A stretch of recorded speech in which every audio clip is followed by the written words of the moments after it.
നമസ്കാരം. പ്രധാന വാർത്തകൾ.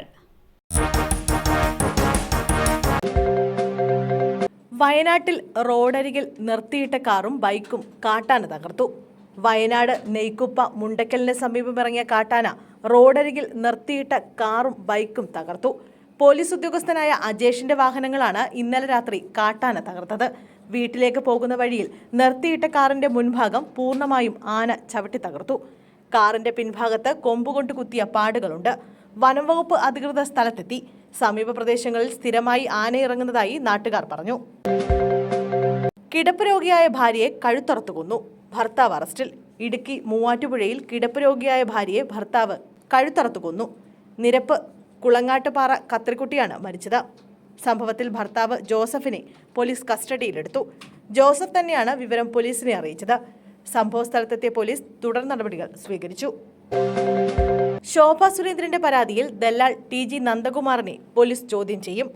ഭൂമി ഇടപാടുമായി ബന്ധപ്പെട്ട് BJP നേതാവ് ശോഭ സുരേന്ദ്രനെതിരെ ആരോപണങ്ങൾ ഉയർത്തിയ ദല്ലാൽ TG നന്ദകുമാറിനെ പുന്നപ്ര പോലീസ് ചോദ്യം ചെയ്യും. ഈ മാസം 9-ന് ഹാജരാകാൻ നന്ദകുമാറിന് നോട്ടീസ് നൽകി. ശോഭ സുരേന്ദ്രൻ നൽകിയ പരാതിയിലാണ് പോലീസ് നടപടി. വ്യക്തിഹത്യ, സ്ത്രീത്വത്തെ അവഹേളിക്കൽ എന്നിവയ്ക്കെതിരെയാണ് ശോഭ പരാതി നൽകിയത്.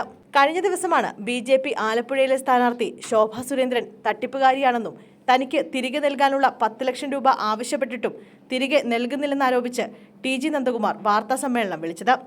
ശോഭ സുരേന്ദ്രന്റെ ഭൂമി ഇടപാടുമായി ബന്ധപ്പെട്ടാണ് അഡ്വാൻസ് തുകയായി 10 ലക്ഷം രൂപ നൽകിയത്. പിന്നീട് അന്വേഷിച്ചപ്പോൾ ശോഭയുടെ ഭൂമിയുമായി ബന്ധപ്പെട്ട രേഖകളിൽ പ്രശ്നമുണ്ടായിരുന്നുവെന്ന് വ്യക്തമായി. പണം തിരികെ ആവശ്യപ്പെട്ടിട്ടും നൽകിയില്ല എന്നായിരുന്നു നന്ദകുമാറിന്റെ ആരോപണം. താനൂർ കസ്റ്റഡി കൊലപാതകം. പ്രതികളായ പോലീസ് ഉദ്യോഗസ്ഥർ അറസ്റ്റിൽ. താനൂർ കസ്റ്റഡി കൊലപാതകത്തിൽ പ്രതികളായ പോലീസ് ഉദ്യോഗസ്ഥരെ CBI അറസ്റ്റ് ചെയ്തു.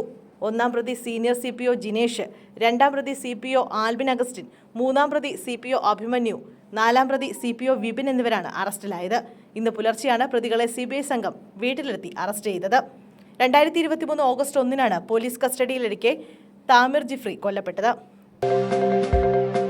വൈദ്യുതി നിലച്ചു. പിന്നാലെ KSEB ഓഫീസ് ആക്രമിച്ച് ഒരു സംഘം ആളുകൾ. വൈദ്യുതി നിലച്ചതിന് പിന്നാലെ KSEB ഓഫീസ് ആക്രമിച്ചെന്ന് പരാതി. കോഴിക്കോട് പന്തീരാങ്കാവിൽ കഴിഞ്ഞ ദിവസം രാത്രിയായിരുന്നു സംഭവം. ഒരു സംഘം ആളുകളെത്തി ഓഫീസിന് നാശനഷ്ടം വരുത്തിയെന്നാണ് പരാതി. സംഭവത്തിൽ സെക്ഷൻ ഓഫീസ് ജീവനക്കാരാണ് പോലീസിൽ പരാതി നൽകിയത്. ഓഫീസിന്റെ ബോർഡ് തകർത്തു എന്നാണ് ജീവനക്കാരുടെ പരാതിയിൽ പറയുന്നത്. സംഭവത്തിൽ പോലീസ് അന്വേഷണം ആരംഭിച്ചു.